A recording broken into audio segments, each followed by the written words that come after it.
Isang mapagpalang araw po sa aking masugid na tagapagsubaybay ng aking YouTube channel. Welcome sa Tito Ver TV, ang channel na nagbibigay inspirasyon at kaalaman tungkol sa ating espiritual na kalusugan at sa ating personal na relasyon sa Diyos. For today's video ay matutunan natin ang tungkol sa pakikinig sa Diyos o listening to God. Ang pakikinig sa Diyos ay isang mahalagang bahagi ng buhay pananampalataya. Hindi lang ito tungkol sa pagdarasal, kundi pati sa pagiging tahimik at bukas sa kanyang tinig sa pamamagitan ng kanyang salita, espiritu at mga pangyayari sa buhay. Ayon sa Mateo Kapitulo 4, versikulo 4, sinasabi, "Ngunit sumagot si Jesus, nasusulat, hindi lamang sa tinapay nabubuhay ang tao, kundi sa bawat salitang nagmumula sa bibig ng Diyos." Ang talatang ito ay mula sa senaryo o sa kwento kung saan si Jesus ay tinukso ng diablo sa ilang. Dito ipinapakita niya ng salita ng Diyos ang tunay na nagbibigay buhay, higit sa pisikal na pangangailangan tulad ng pagkain. Ipinapakita dito na hindi sapat ang mga pisikal na bagay tulad ng pagkain para sa tunay na buhay. Ang tao ay may espiritual na pangangailangan. At ito ay natutugunan lamang sa salita ng Diyos. Ang tao ay tinatawag na umasa sa Diyos sa araw-araw. Ang bawat salita ay nagpapakita ng bawat salita ng Diyos ay mahalaga at dapat pinapakinggan at sinusunod. Ang salita ng Diyos ang may pinakamataas na pamantayan ng katotohanan. Hindi dapat ito ipagpalit sa pansamantalang kaginhawaan o kagustuhan. Ang Mateo Kapitulo 4, versikulo 4 ay nagtuturo ng tunay na buhay ay nagmumula sa Diyos. Kailangan natin ang kanyang salita sa araw-araw at ang pakikinig at pagsunod sa kanya ay nagbibigay lakas laban sa tukso.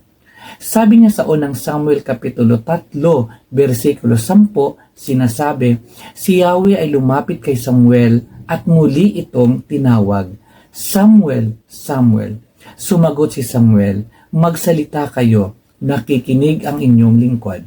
Sa panahon ng unang Samuel, bihira ang direktang pahayag ng Diyos sa mga tao. Si Samuel ay isang batang naglilingkod sa templo nang tawagin siya ng Diyos. Sa una, hindi niya agad nakilala ang tinig ng Diyos. Ipinapakita nito na ang pakikinig sa Diyos ay natutuhan sa paglipas ng panahon at gabay ng iba, tulad kay Eli na gumabay kay Samuel. Ang Diyos ay hindi tahimik, patuloy siyang nagsasalita. Ngunit bilang tao, madalas tayong abala o puno ng ingay, kaya hindi natin siya naririnig. Ayon sa Biblia, ang pakikinig sa Diyos ay nangangailangan ng pananahimik o stillness, pagiging bukas ang puso, at pagsunod sa kanyang salita. Hindi lamang sapat na marinig ang tinig ng Diyos, mahalaga ring sundin natin siya. Ayon sa Santiago Kapitulo 1, versikulo 22, versikulo 25 na nagsasabing, "Mamuhay kayo ayon sa salita ng Diyos. Kung ito'y pinapakinggan lamang ninyo, ngunit hindi isinasagawa, dinadaya ninyo ang inyong sarili. Sapagkat ang nakikinig ng salita, ngunit hindi sumusunod dito, ay katulad ng isang taong tumitingin sa salamin at pagkatapos makita ang sarili ay umalis at kinakalimutan ang kanyang anyo. Ang taong nagsasaliksik at nagpapatuloy sa pagsunod sa kautosang ganap na nagpapalaya sa tao ang pagpapalain ng Diyos sa lahat ng kanyang gawain. Siya ang taong gumagawa at hindi siya katulad ng nakikinig lamang at pagkatapos ay nakalimot. Ibig sabihin, maging walang kabuluhan ang pag-aaral ng salita ng Diyos kung wala itong aplikasyon sa ating buhay. Kaya napakahalaga na sinusunod natin ang salita ng Diyos. Isipin natin ang ating kaibigan na palaging nagbibigay mensahe o nagchat-chat sa atin. Pero hindi natin nababasa ang kanyang chat dahil sa sobra nating busy. Ganito rin minsan ang ating relasyon sa Diyos. Nagsasalita siya pero hindi natin siya naririnig. Kaya dapat naglaan tayo ng oras para tumigil at makinig. Mas mauunawaan natin ang kanyang mensahe. Sabi nga sa Juan Kapitulo 10, versikulo 27, nakikinig sa akin ang aking mga tupa, nakikilala ko sila at sumusunod sila sa akin. Ang talatang ito ay nagpapakita ng malalim na relasyon sa pagitan ni Jesus at ng kanyang mga alagad. Inihahantulad niya ang kanyang sarili bilang isang pastol at ang mga alagad bilang mga tupa. Ang pakikinig sa tinig ni Jesus ay hindi lang basta pagkarinig ng salita. Ito ay isang ugnayan. Ipinapakita na kilala niya ang kanyang mga tagasunod ng personal at sila naman ay marunong kumilala sa kanya. Hindi nagtatapos sa pakikinig ang ating relasyon. Sumusunod ang tunay na tagasunod. Ibig sabihin, ang tunay na mananampalataya ay may kasamang aksyon. Ang talatang ito ay nagtuturo na ang tunay na mananampalataya ay una nakikinig sa Diyos, kilala siya at sumusunod sa Kanya. Ito ay isang buhay relasyon, hindi lang isang relihiyosong gawain.